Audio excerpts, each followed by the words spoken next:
శనివారం ఉదయం 10 గంటలకు గౌరవ జిల్లా పరిషత్ చైర్పర్సన్ శ్రీమతి పిరియా విజయ తన యొక్క అధికార నివాసమైన జడ్పీ బంగ్లాలో జిల్లా పరిషత్ యాజమాన్యంలో గల వివిధ కార్యాలయాలలో పనిచేయుచున్న అర్హత గల సీనియర్ సహాయకులకు అడ్మినిస్ట్రేటివ్ ఆఫీసర్లుగా పదోన్నతి కల్పిస్తూ ఉత్తర్వులు జారీ చేసి నియామక పత్రాలను ఈ క్రింది పేర్కొనబడిన వారికి అందజేశారు.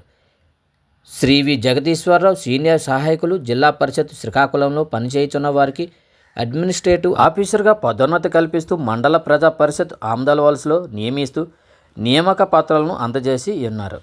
శ్రీ పి లావణ్య కుమార్ సీనియర్ సహాయకులు RWS and S sub division project పలాసలో పనిచేయుచున్న వారిని అడ్మినిస్ట్రేటివ్ ఆఫీసర్గా పదోన్నతి కల్పిస్తూ మండల ప్రజా పరిషత్ సీతంపేటలో నియమిస్తూ నియామక పత్రాలను అందజేశారు.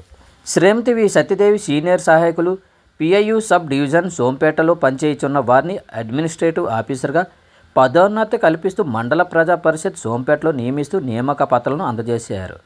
అదేవిధంగా జిల్లా ప్రజా పరిషత్ శ్రీకాకుళం యాజమాన్యంలో పనిచేస్తూ చనిపోయిన ఉపాధ్యాయేతర సిబ్బంది మరణించిన సందర్భంలో సాంఘిక భద్రత పథకం కింద వారి కుటుంబీకులలో ఒకరికి ఉద్యోగం కల్పించట్లో భాగంగా బమ్మిడి రమేష్ కుమార్ తండ్రి లేటు బమ్మిడి వెంకటరావు రికార్డు సహాయకులు జిల్లా పరిషత్ ఉన్నత పాఠశాల తొగరం వారిని ఆఫీస్ సబార్డినేట్గా జిల్లా పరిషత్ ఉన్నత పాఠశాల దూసిపేటలో నియమిస్తూ ఉత్తర్వులు అందజేసి ఉన్నారు. ఈ సందర్భంగా గౌరవ జిల్లా పరిషత్ చైర్పర్సన్ శ్రీమతి పిరియా విజయ మాట్లాడుతూ పదోన్నతి పొందిన ఉద్యోగులు మరియు నూతనంగా నియమించబడిన ఉద్యోగిని నిబద్ధతతో పనిచేసి పంచాయతీరాజ్ శాఖకు మంచి పేరు ప్రఖ్యాతులు తేవాలని ఆకాంక్షించారు. ఈ కార్యక్రమంలో శ్రీయుత ముఖ్య కార్యనిర్వహణాధికారి జిల్లా ప్రజా పరిషత్ శ్రీకాకుళం వారైన శ్రీ డి సత్యనారాయణ, పదోన్నతి పొందిన ఉద్యోగులు మరియు నూతనంగా నియమించబడిన ఉద్యోగి మరియు సి సెక్షన్ సిబ్బంది తదితరులు పాల్గొన్నారు.